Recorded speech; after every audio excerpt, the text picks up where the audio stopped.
heart is open, and Lev halal b'kirbi, right? Halal means there's a vacant space in my heart, which means he drained the part of his heart that had the evil urge in it. So King David would wake up and slaughter his evil inclination 4 or 5 times in the morning, right? So, in other words, there is an element. We'll see, okay? This is because the desire for immorality comes from a turbidity or a dirtiness of the blood, i.e. from the spleen. Now you'll see, which is Lil. We're not allowed to say her whole name. Bad, shame. Don't say her whole name. She was the first wife of Adam. I gave a whole class on that on Shavuot. Freaked people out. They ran from the shul. Okay? They ran away on Shavuot. They said, I'm out of here. That's a good class, Yeah, well. They got, Lil was the first wife of Adam, who was actually peeled off of him and cast outside the Garden of Eden. And, of course, she witnesses the new wife and Adam getting married to the new wife, Chava. Of course, she's very upset about that, as probably any woman would be. And therefore, she swears revenge upon God and does it through man and does it through his enticements. So she is the force that basically is involved in the influence of seduction of any man on the planet. Okay? Follow? In other words, there used to be, when I would check out at the grocery store, candy and candy. Right? Now there's candy and then they call eye candy. Okay? So, the Amshinover gave me a grade 8, so just take off your glasses. And it's fine. Okay? Alright? So, anyways, interesting how Rabbi Nachman always does this. He connects boom, boom, boom, boom, boom. And they're all part of the same energy. Okay? Dirtiness from the blood, from the spleen, which is Lil, the evil maidservant. That's a whole another story there. Who's the Shifcha Bisha? Okay, you could look at it as Hagar, classically, right? She's Hagar? Shifcha de Bisha? Well, almost. Because the Shifcha Bisha is Lil, really, but the Shifcha Bisha wants to inherit she's what can you say? There's so much to talk about it, okay? That's another class, right? It's a whole other class. The mother of the mixed multitude, the Erev Rav, right? Yeah. Right, who is ruling over us right now in the land of Israel, who is the kingdom of evil. In other words, there's all these elements are all the same. Lil, maidservant, mother of the mixed multitude, who is the kingdom of evil. Okay? But the kingdom of holiness corresponds to a mistress, a God-fearing woman. Okay? She is an aspect of the Sea of Shlomo that stands on 12 oxen. We won't go into this. This is all metaphor and Kabbalistic metaphor. You could look at notes if you have it. Who are the 12 tribes of God. So, on page 153. So when a person accepts upon himself the yoke of the kingdom of heaven with these verses, through which his soul is encompassed in the 12 tribes of God, he separates his soul from the soul of the mixed multitude, who stem from the promiscuous woman, the evil maidservant, yada yada. Then he is in the aspect of, I am running away from my mistress Sarai.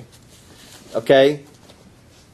Let me just look at it. In Hebrew, Farish as Nishmato min Nishmas Erev Rav Habayim Ishazona Shehi Shifcha Bisha Shehi Bebichinat Mibnei Sarai. All right. She is the Shifcha Bisha. So like it says here, Hagar. Okay? She was the one who ran away from Sarai, who is the holy Shekhinah. Right? It's all different. You got to peel off. Always you got the Chumash is so deep. It's soul codes. Okay? It's formulas. Okay? Because what was the idea here? That the desire runs away, borachas, v'nifredes mimena. Because here the desire will run away and be separate from her, from the Holy Shekhinah. V'im eino mishtadel legaresha isha zona. And if he does not make effort, okay, labor to expel the promiscuous woman, then God forbid he brings about the aspect of a maidservant who usurps her mistress. Shifcha tirash gevirta brings in Mishlei chapter 30. Mishle, it says, for three things the world shakes. The fourth thing, the world is going to break apart.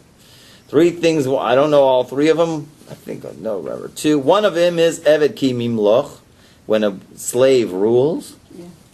Okay. When a slave will rule, that's one thing the world shakes for. Then it talks about also an adulterous woman. But the last thing it says that the world cannot endure is a shifcha, when a shifcha will inherit the mistress place. In other words, the mistress, he gave his wife a get, threw her out, and he married the maid. Schwarzenegger. Okay? Yeah. All right? The maid of all things. I mean, please. Where's your decency, man? Okay? What? I don't know. I just feel like that's like such a strange thing for the world to just like not be able to stand anymore if that happens. It's a very huge metaphor, but it means really that the evil forces have moved in such a place where they are exactly getting all of the shefa, all of the influx. Okay? Meaning like the forces of holiness, Israel doesn't get anything. In other words, they've totally moved into place. All of the realm of total evil. That's if Ishmael, God forbid, it would take over the world. Okay? That would be, forget it. The world could not endure such a thing. Okay? Okay, so let's get into it now. For in these two verses, now let's get into this, okay? In other words, the person is prone to influences all the time. Thoughts come into the mind all the time. And if you hold on, you're not really responsible for the thoughts that come into your head. But you're responsible if you hold on to them. So how do you, megaresh et ha'ama, how do you throw out the maidservant? So the last paragraph here at 153, for in these two verses there are 12 words paralleling the 12 tribes of God, meaning the 12 shvatim. Okay? It's very important. Simple. So simple. Shema Yisrael Hashem Elokeinu Hashem Echad, Baruch Shem Kavod is 12 words. If you count the letters, there are 49 letters paralleling the 49 letters in the names of the tribes of God. So here we have the set. And also it's a really connection to what we said last week. Okay? So what we said last week was that we brought down, there was a midrash there where Yaakov Avinu was sitting on his deathbed and all of the tribes were around him, and he was going to tell them when Mashiach was going to come, when the end of days was going to be, and the lights went out. He lost his prophecy. So all the men stood around him and said in unison, Shema Yisrael, which means we're all in the club. In other words, we're all 100% dedicated. We're all on the mission. Same mission of bringing the oneness of God in this world. So therefore, when we, now, don't forget, the way that the soul is, right, as really we know that really there are 600,000 root souls. That all of us hook into one of those 600,000 root souls. Even though there's 13 million Jews, but there's still 600,000 roots. That's why you have such a soul connection to somebody who could be on the other side of the planet, and you pick up the phone, and it's like you spoke to him a year ago, and it's like you talked to him yesterday. Just a root connection. But beyond the 600,000, there's the 70, which is the 70 people that went down to Egypt. And above that is the 12 souls. So in other words, it's really, when we sing Shema, we're going back into the root. Okay? The root of the 12. Okay?